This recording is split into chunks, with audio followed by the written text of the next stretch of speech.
Hey everyone, welcome to another deep dive.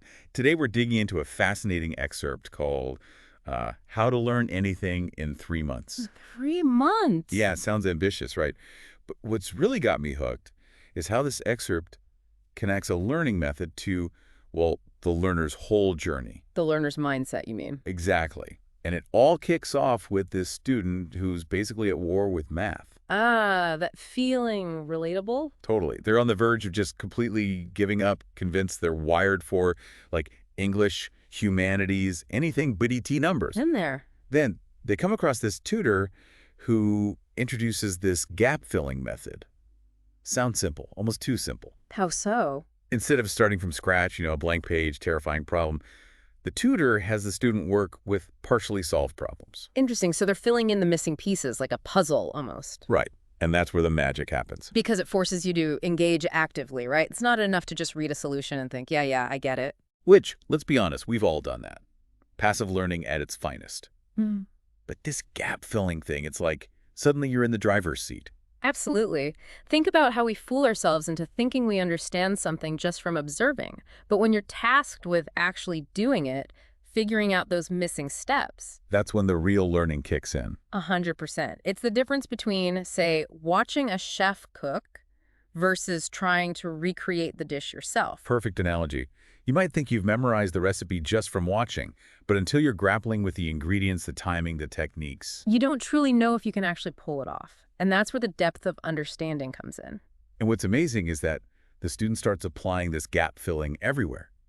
They're getting ahead in the material, even catching inconsistencies in the teacher's lessons. Whoa, hold on. Catching the teacher making mistakes. Now that's a sign of true mastery. Right. It's like they've gone from math 0 to hero, all thanks to this gap-filling method. So we've seen how this gap-filling method can completely transform a student's understanding of math. They're not just memorizing formulas, they're actually building a solid foundation of knowledge. And the next big test comes with a mock exam. This is where this story gets even more compelling. The student, armed with their newfound confidence and the gap-filling technique, walks into that exam room ready to tackle anything. And the results, they blow everyone away. How do you mean? They nail the exam. Not just nail it, but finish it in half the allotted time. Talk about a confidence boost, right? This shows how the gap-filling approach isn't just about understanding the content. It's about gaining fluency and efficiency. Wow, that's amazing. They're not just understanding the math, they're truly mastering it. It's like they're actually enjoying the process, not just grinding through it. But what do you think is behind this incredible shift in their ability? It's all about active learning versus passive learning. By filling those gaps, you're forcing yourself to think critically, to connect the dots, and to build a deeper understanding of the material. Think about it like learning to play an instrument. You can watch someone else play and think you understand, but until you pick it up and actually practice, you're not going to get any better. You're totally right. It's all about that active engagement with the material.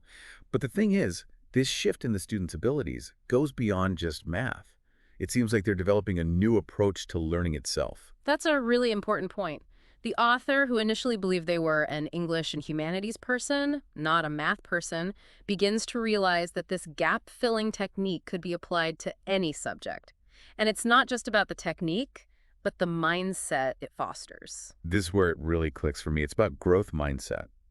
They're not just applying a technique, they're changing the way they think about themselves as learners. It's like they're discovering a hidden potential within themselves. Exactly. They've shifted from believing that they're simply not good at math to realizing that they can achieve anything with effort and the right approach. This is a powerful message for anyone who's ever felt limited by their perceived abilities. It's incredibly inspiring. But of course, no good story is without its twists. It seems like everyone's not thrilled with this student's sudden success. The next part of the story takes an unexpected turn, and we're going to dive right in. Join us for part 3. Okay, so we've got this student soaring high on their newfound math skills, rocking that mock exam. But here's where things take a turn. Remember how they finished the exam in record time? Well, that's what raises some eyebrows. It's a classic case of success breeding suspicion. The very thing that should have been celebrated, their efficiency and mastery, becomes the grounds for doubt. They're accused of cheating. Seriously, after all that hard work, all that progress. It's a crushing blow, and the story doesn't shy away from the emotional impact on the student. Imagine pouring your heart into something, proving yourself capable, only to be slapped with an accusation like that. It's heartbreaking. And to make matters worse, they're disqualified from the exam and banned from the math department. That feels incredibly unfair. This is where the story transcends a simple tale of academic achievement. It becomes a testament to resilience, to navigating setbacks, and holding on to your own sense of truth. Because it would be so easy to just crumble under that kind of pressure, right? Yeah. To give up and say, see, I knew I wasn't cut out for this. Absolutely. But instead, the student digs deep and finds a different kind of strength. They choose to see this setback not as a defeat, but as another opportunity for growth. So even though they're facing this huge obstacle, the gap-filling method, that mindset shift, it's still with them. Exactly. The accusation lights a fire in them. They continue studying independently, seeking out even more challenging problems, driven by something deeper than just proving everyone wrong. That's incredible. They could have easily spiraled, lost their confidence, but they doubled down on their commitment to learning. It speaks volumes about the power of owning your learning journey. They found a method that worked for them, a method that fostered deep understanding, and they refused to let it go, even when the external validation was ripped away. Ultimately, they end up acing the final exams, right? Proving their abilities beyond a shadow of a doubt. They do. And while the story highlights the injustice of the situation, it also offers a profound lesson.